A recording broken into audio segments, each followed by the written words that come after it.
Welcome to our talk entitled Designing Metaphors and Designing Collaboration. So again, I'm Alex Beelan. I'm an engineering supervisor at 18F. I use he, him pronouns, and I'm a white man with a brown and gray beard. And hi, I'm Laura Nash, and I use she, her pronouns. I'm a white lady with red hair, red lipstick, and a blue dress. All right, slide 2, please. We want to start out by arguing that metaphors matter. But first, some examples of everyday metaphors that may be surprising to some of you. Slide 3. The first up, humans are batteries. And Laura and I are going to act out an example from everyday speech. And you'll have to excuse my acting skills because I'm an engineer by trade, but an artist at heart. I'm drained and hope to recharge this weekend. Me too. I'm trying a new recipe. Learning something new energizes me. Slide 5. Time is money, and a corresponding example on slide 6. So Laura, how did you spend your weekend? Well, I invested my time in learning how to make pasta by hand. By hand? Laura, you can buy pasta at the store. You should budget your time better. And slide 7. Argument is war. Your position is indefensible. Homemade pasta is delicious. I could easily attack the weak points in that argument. Okay, try to shoot it down. All right, so what are these metaphors doing exactly? Slide 10. One thing metaphors do is conceptual translation. In other words, they express hard to understand ideas in easy to understand ways. Slide 11. Metaphor is a plain language tool. Government and tech are notoriously complicated fields with lots of concepts and lots of discipline-specific jargon. Metaphor can help us bridge the gap between our different disciplines and expertise. Slide 12. Metaphor can help us share specialized concepts and context with both teammates and partners. Simply, it can help us move unwieldy ideas from one brain to another. Slide 13. So what else can metaphor do? It can reflect a particular culture's values and preoccupations. Slide 14. So, for example, the metaphors that we've discussed so far, humans are batteries, time is money, and argument is war, are not necessarily universal across all cultures and languages. Slide 15. When we examine the metaphors that we use at work, we might find unspoken values reflected back, and these values may not always reflect our ideals. But we can design metaphors that work better, both for our team and for the values that we want to embody. And all of this ultimately matters because metaphors can structure the actions we take and influence our reasoning. Slide 17. So if we use racist, sexist, ableist, or otherwise exclusionary metaphors, they can structure our solutions and our thinking in exclusionary ways. But even so-called neutral metaphors aren't necessarily neutral. Slide 18. Here we have two images juxtaposed. On the left, a roaring tiger, and on the right, a close-up 3D rendering of a virus. In a study, social scientists gave participants a report on increasing crime rates in a city in which the participants were split into two groups. The first group saw a version of the report in which crime was referred to as a beast, and the other group saw it referred to as a virus. The results of this study showed that metaphors influence participants' proposed solutions. So for example, the beast group recommended catching criminals and enacting tougher laws, whereas the virus group suggested investigating root causes and enacting reforms at the social level. Slide 19. In short, metaphors shape our thinking. And as consultants at 18F, we work with a number of different organizations. So we need to be aware of how the organizational metaphors that we use shape our thinking and approach to organizations we work with. Let's look at a few.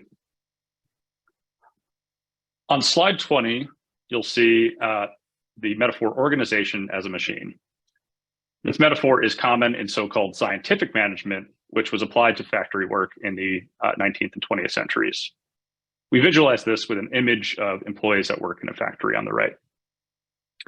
This metaphor describes an organization that values logic, control, and replaceable parts.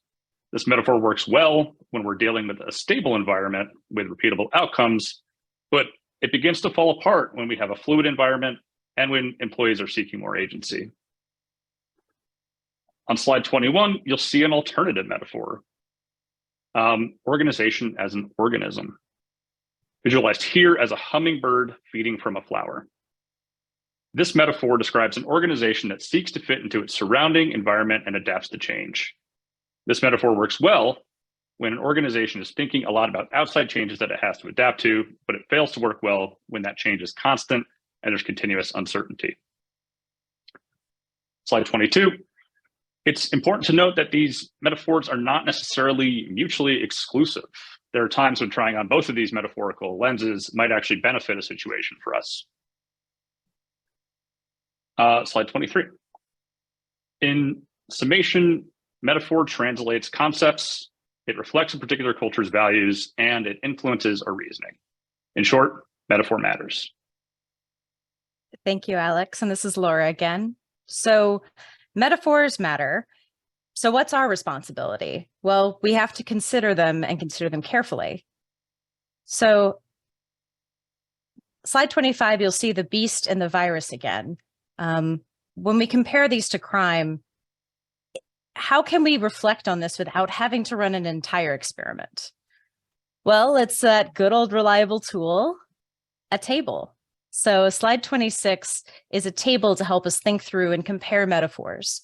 Consider each one column by column, their associations, behaviors they encourage, behaviors they discourage. You can see as you move across that a beast, a single enemy, might encourage capturing or caging language, versus a virus, which has scientific aspects, might encourage folks to look at root causes. Slide 27 brings us that organization as machine and organization as organism metaphor again. The table on slide 28 shows them compared in that table. So if you think about associations of control and reasoning, you might say system thinking. And conversely, when you look at that second column, second row, excuse me, organization as organism, it's part of an environment, words of survival, evolution, encourages system thinking, reactiveness. Now, neither one of these is good or bad. They accomplish very different things. So on 29, we start to encourage you to use one or many metaphors, as long as you think them through. Every one is a different lens and a different way to think about a problem. So on 30, here's a couple ways you can think about the problem with a different metaphor. You can reframe your situation, unstick yourself, question your biases, get out of the way you've always been thinking, or maybe open up a technical subject to other people. We'll bring this home with a quick case study on slide 31. We're nicknaming sprints are exhausting.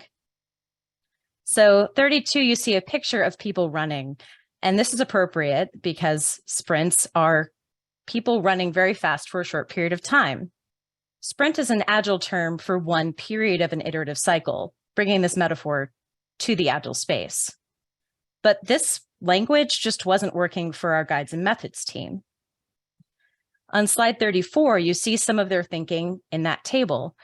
That running really fast let them feel rushed. It made them think of burnout. It didn't feel sustainable. So they were looking for the metaphor that did the opposite, their organism to the machine, as it were. On 36, you can see the filled out table where they thought about iteration as constructing a building. They wanted to encourage care and steadiness, and they intentionally knew that they were going to lose a little bit of that speed, that sprint feel. But no one called the Agile police, and it didn't cost a dime to change the word. As slide 38 says, new metaphors are cheap. So, how do you find a replacement if something isn't working for your team or you're just trying to get something new in your brain? 40 is a little intro to start with what you've got. So you've got a team. Metaphors can come from anyone. You've also got brand assets. Maybe you made it, maybe someone else did, but looking through that can be a really great launch pad. And people are probably already using some stories if you look through your meeting notes. But a quick word of caution, slide 41 is a warning against one of my favorite things, pop culture references. They're rough to use as a metaphor base though, because even common references can leave people out and make them feel othered. Also, you don't know if an author or fandom has an unknown connotation. So we encourage you instead to look at shared memories, local touchstones, the places, events, and stories you share that are part of your shared history and can be passed on through the metaphor. And when all else fails, 42 says, change your perspective. Start from a different column of the table, draw a collage situation, and just get out of your desk. Metaphors are anywhere and everywhere. Just look around.